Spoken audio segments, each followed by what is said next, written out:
If you've ever been praised for being fast, reliable, or endlessly helpful at work, your body is exhausted, your blood pressure is unstable, and you can't slow down. Even when you try, listen up. Today I'm breaking down a case study that shows exactly how your nervous system can become the real employee and how trauma roles can masquerade as competence, loyalty, and strength. I'm Carol Lichmore. I go to the truth so that people can step out of pain and return to the joy, beauty, and power that were always theirs before the distortions. I do that by speaking directly to the part of you that has always known deep things, the part that remembers who you were before the distortions. I give that part of you the tools, the language, and the insight it needs to lead again. And I help the hurt, protective part of you, the one trained by workplaces that could never reflect your beauty or strength, loosen its grip, because you can't see your true self through the eyes of systems that were never built to recognize you. New tools, new language, new understanding, and with that, new behaviors become possible. Okay, by the end of this video, you'll know how to recognize when your pace isn't personality, it's survival. Here's the thing, most places will never tell you.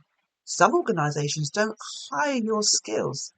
They hire your nervous system. They hire your mobilization, the survival state where your body is constantly braced to respond. They hire your fawning, the trauma response where you overhelp, overgive, and overfunction to stay safe. They hire your hypervigilance, the state of scanning for danger and anticipating needs before anyone speaks. They hire your projections, meaning they place their emotional chaos onto you and expect you to carry it. They hire your sympathetic activation, the go, go, go stress response that looks like efficiency, but is actually survival. And they reinforce the trauma bond, the unconscious loyalty that keeps you attached to people who harm you. And then they call it work ethic. This case study shows exactly how that happens and how it nearly cost someone her health. So let me tell you about her. She's an African Caribbean woman working as a dispenser in a small family-run pharmacy. Customers adore her, colleagues rely on her, and she moves fast, faster than everyone else actually, and she takes pride in it. She covers multiple roles. She anticipates these before anyone else. She absorbs pressure like a sponge, and she genuinely believes this is just who she is. Meanwhile, her body is telling a different story.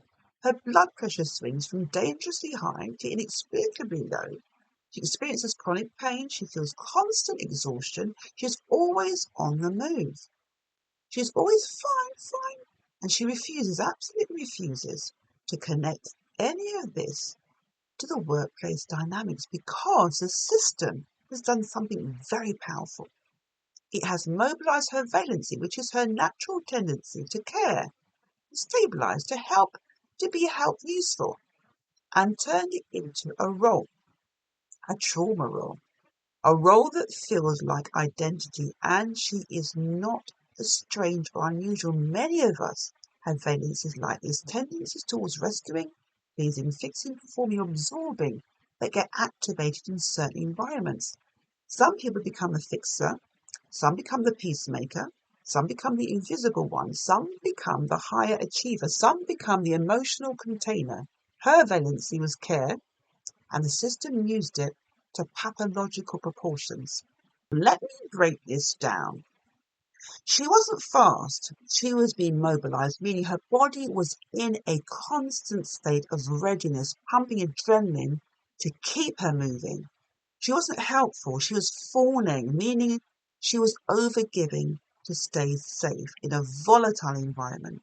She wasn't covering roles, she was carrying projections, meaning the owners placed their emotional instability onto her and she absorbed it.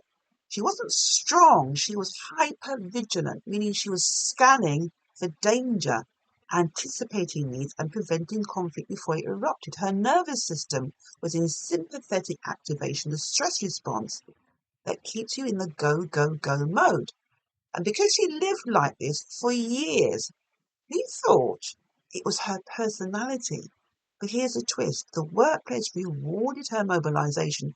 They depended upon it, exploited it. And because she was black, the racialised dynamic made it even worse. The owner's Asian heritage were noticeably more respectful to white colleagues. The younger African colleague had previously been the emotional dumping ground. When she left, this woman inherited the role. This is not accidental. This is racialized role assignment. And we need to understand the deeper layer. This was happening inside a colonial inheritance of racial hierarchy, the unspoken unconscious belief systems that shape who's allowed to express volatility, who must absorb it, and who is positioned as emotional caretaker. In many post-colonial contexts, including the UK, Asian communities, some have inherited a racial hierarchy that places whiteness at the top, themselves in the middle, and black people at the bottom. These hierarchies don't need to be consciously believed to be enacted. They show up in tone, in entitlement, in who is spoken to harshly, and in who is treated with restraint. So, when the owners were consistently more respectful to white colleagues and consistently harsher to black staff, they were not being mean. They were enacting a racialized hierarchy that they themselves had inherited. This is the soil that the salt grew out of. And then came the rupture. The wife, volatile, anxious, overwhelmed, physically assaulted her, grabbed her arm, squeezed and pushed her. Now listen to this part very carefully. Even after being physically assaulted, she was preparing to go back to work the next day. Why? Because her nervous system had been trained. It had been trained over years to keep the peace and at all costs. She wasn't thinking, oh, I must protect them. She was thinking, I don't want to be seen as dramatic. I don't want to be seen as weak. I don't like this feeling of weakness. I'm strong. I don't want to be disruptive of the routine. I don't want to be the problem. She would take days off for a cold, for a flu, but not for an assault. That's how deep the conditioning goes. And when we tried to help her see the truth, she became anxious, not because of the assault, not because of the boss who minimized it, because naming the harm threatened the entire psychological contract that she'd been living inside. This is what happens inside trauma bonded systems. The truth feels more dangerous than the harm. And this is where we need to be very clear. She wasn't consciously protecting them. She was unconsciously upholding the contract that said, I will absorb the chaos. I will keep the peace. I will not disrupt the system. I will not name the harm. This contract wasn't chosen. It was formed through her valency, her natural tendency to care, to stabilize, to help in this environment, to be useful, being mobilized by the system. Her nervous system had become the employee. Her identity had become the mask. Her pain had become the cost.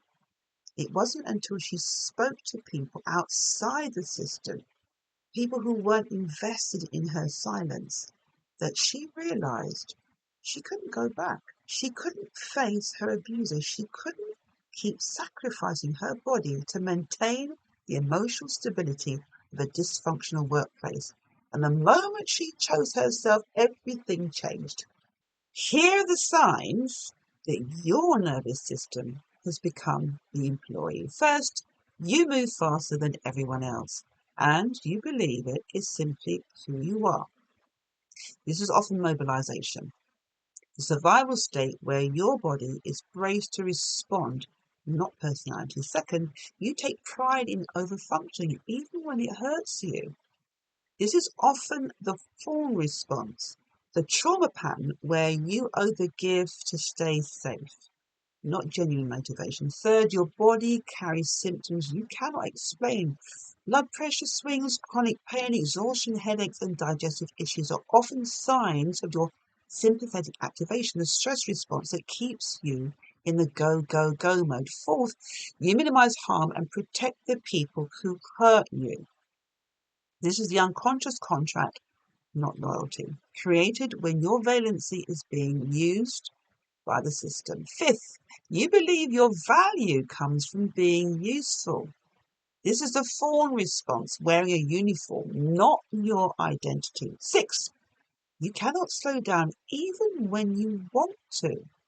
This is sympathetic activation, not motivation or work ethic. Seventh, you feel responsible for everyone's emotional state. This is a trauma role, not a job description.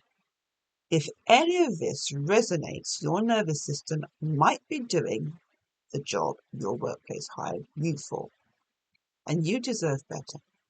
In my upcoming webinar, I'm breaking down how to recognize when your nervous system is being recruited into roles you never consented to, how racialized organizational dynamics shape who becomes the emotional container, how to interrupt the unconscious contract, and how to reclaim your pace, your boundaries, and your dignity. Your nervous system has worked too hard.